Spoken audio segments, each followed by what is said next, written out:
guys, andito tayo ulit ngayon sa gubat. 5 minutes away lang from home. Nag-pick ulit kami ni Jowa ng funnel chanterelle. Magluluto ako mamaya ng adobo. Pwede nito ihalo guys sa lahat ng dish. Masarap to ihalo sa, natry ko na kasi ihalo to sa, saan ba yun? Sa chop suey eh. Ang sarap guys. Mamaya ipapakita ko sa inyo kung paano ko to i-preserve. Here. Igisa, ilagay sa freezer. At paano ko ihalo sa pagkain.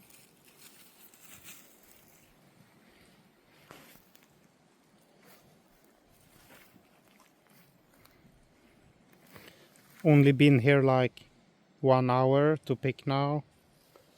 We have this full basket. And in the backpack that I have here, there's one small bag, small freezer bag with also mushroom. It's gone. Continue. Sinulit na namin pagkuha ng mga mushroom guys kasi malapit na mag-frost yung gubat. Malamig na kasi. Mamamatay na sila. Soon mag-winter na kaya sulitin natin pangunguha ng mushroom.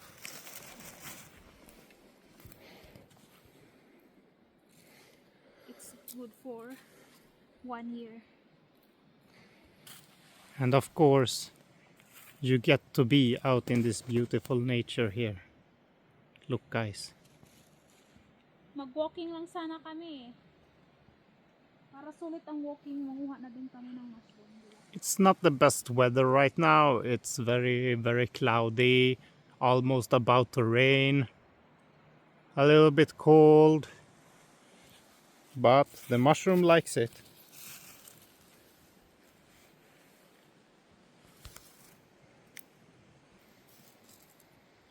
Kahit saan kayo tumingin guys, dito sa woods, napakaraming mushroom, iba't ibang klaseng mushroom. Siyempre kinukuha lang namin yung alam namin na pwedeng kainin. Behind you, at your butt.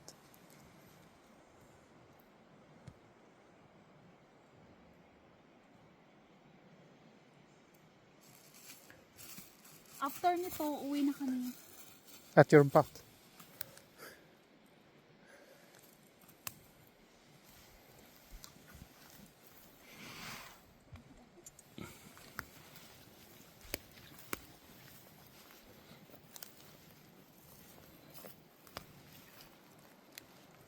Pumunta pa kami sa malayo na karaan. Ang dami pala dito malapit. We went last time there 40 minutes, 30 minutes to go from home. We pick and there is more closer to us only.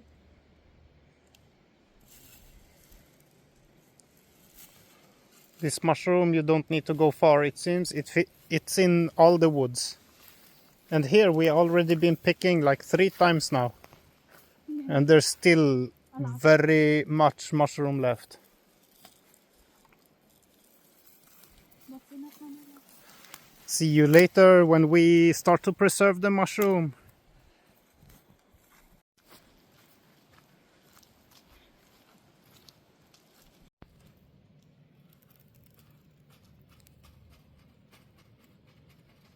Smoky mushroom. This is called ink mushroom. This one is also eatable when it looks like this.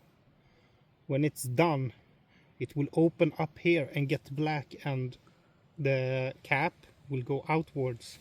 And There's dark. another one here also. This one is also eatable. Ink mushroom. Nakakain daw siya pag ganito pa kaliit. We're not going to eat it, but just to show you how it looks As long as it looks like this, it's eatable.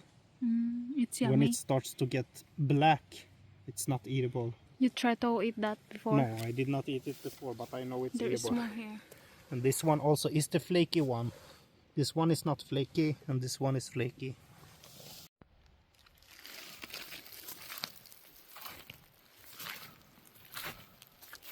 Only this one.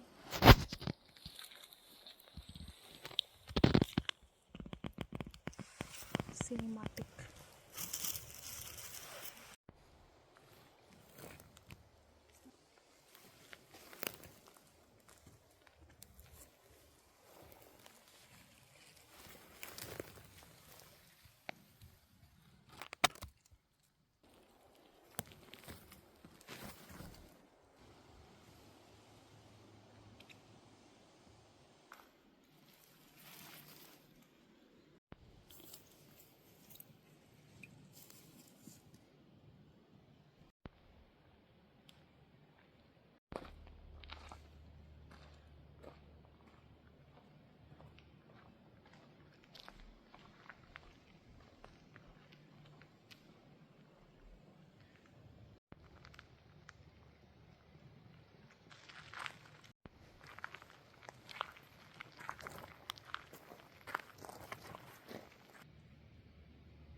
In the road only.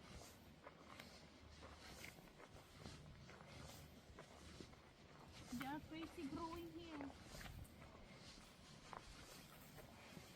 Beside in the trail.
starting to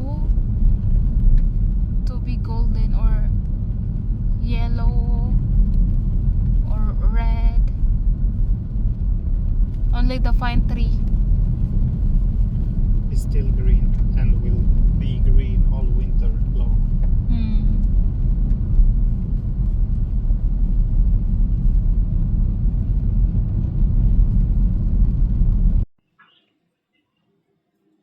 Ganito namin siya nililinisan, guys. Binabrush namin, tapos sinahati. Minsan may snail or may dumi. And binabrush niya. Katulad nito, guys. Ang daming spikes. Pine spikes. Pine spikes. Kailangan talagang linisin. Because there's a hole. There's a May hole. butas kasi kaya siya funnel mushroom. Kaya siya tinatawag na funnel mushroom.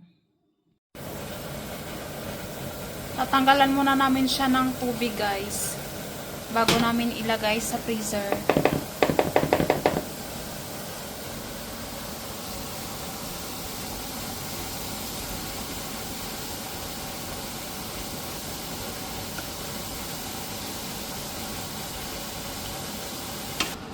Ayan na, guys, natutubig na siya. I-drain lang namin, tatanggalin namin yung tubig, tapos gigisahin ulit. Tapos yan, ready to pack na siya.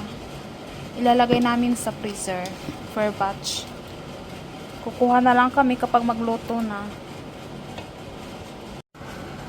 Parang kangkong yung steam niya, guys. Diba yung kangkong nakahati sa gitna yun? Ang daming tubig, diba?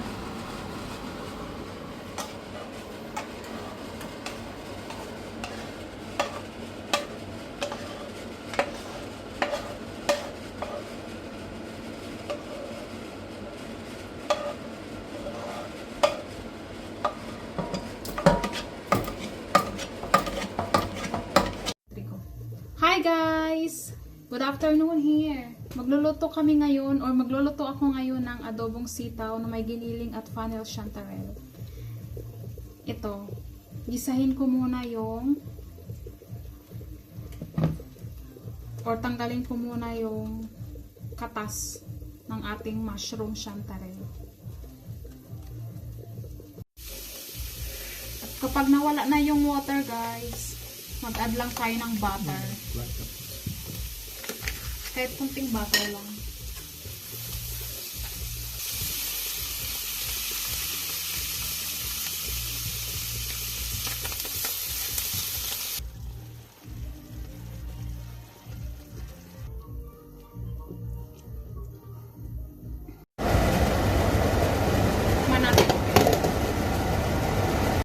Luto na ang ating adobong sitaw na may chanterelle.